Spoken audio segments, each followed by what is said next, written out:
রায়চরদল কাছাড় জেলা সমিতির ব্যবস্থাপনায় রাজনৈতিক কর্মশালার আয়োজন শিলচরে।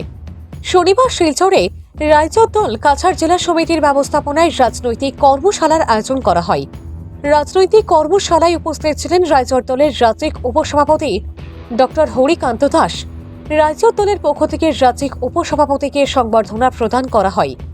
সংবাদ মাধ্যমের সাথে কথা বলতে গিয়ে রায়চর দলের রাজ্যিক উপসভাপতি ডক্টর হরিকান্ত দাস ও রায়চর দলের সভাপতি জাভেদ মিয়াদাদ লস্কর বলেন, বিজেপি সরকার বিভাজনের রাজনীতি করে থাকে এবং হিন্দু মুসলমানদের মধ্যে বিভাদ সৃষ্টি করে। বিজেপি সরকারের আমলে বরাক উপত্যকায় কয়লা সিন্ডিকেট সহ বেশ কিছু সিন্ডিকেট রাজ বেড়ে যাচ্ছে।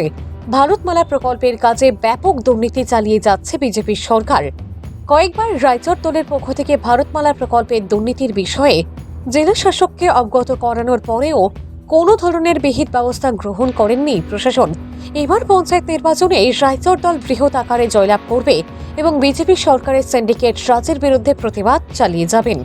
এদিনের কর্মশালায় অন্যান্যদের মধ্যে উপস্থিত ছিলেন রায়চর দলের কাছাড় জেলা সম্পাদক টিঙ্কু লস্কর, সম্পাদক মনোজিৎ সেনগুপ্ত, জাতীয় ইয়োপা বাহিনীর শিলচর সমষ্টির সভাপতি অংশুমান নাথ, কার্যকরী সভাপতি ইফতিকার আলম লস্কর, সম্পাদক প্রসেনজিৎ পাল, হিমাদ্রি পাল সহ অন্যান্যরা।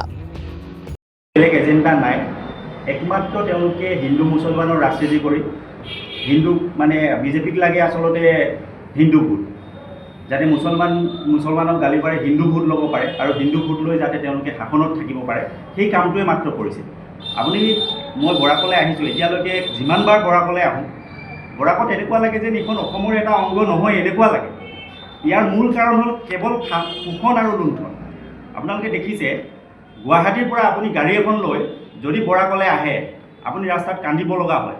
কোনো ধৰণৰ ৰাস্তা পদূলি নাই।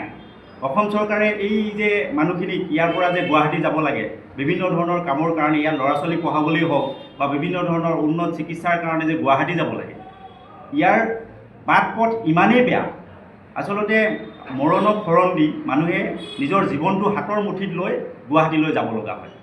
মই ইয়াৰ পৰা ডিব্ৰুগড়ৰ পৰা যে ইয়ালৈ আহিছোঁ, ইয়াৰ পৰা এই যিটো এয়াৰপৰ্ট আছে কুম্ভীৰগামত, সেই এয়াৰপৰ্টটোৰ অৱস্থা ইমানেই বেয়া, ডিব্ৰুগড়লৈ ইয়াৰ পৰা মানে ফ্লাইট নাযায়, ইয়াৰ পৰা লখিমপুৰলৈ ফ্লাইট নাযায়। অকল অসমৰ এটা জেগালৈ ইয়াৰ পৰা ফ্লাইট এখন তাকো পায় কোনোবা এটা সময়ত, সেইটো হ'ল গুৱাহাটীলৈ এখন মাত্ৰ ফ্লাইট পায়। আৰু ইয়াৰ ভাড়া, আপুনি যদি ফ্লাইটত ইয়াৰ পৰা ইমাৰ্জেঞ্চি যাব লগা হয় গুৱাহাটীলৈ, এনেকুৱা অৱস্থা হয় 50-60 হাজাৰলৈকে টিকেটৰ দাম হয়। গতিকে এইবোৰত কোনো ধৰণৰ নিয়ন্ত্ৰণ নাই।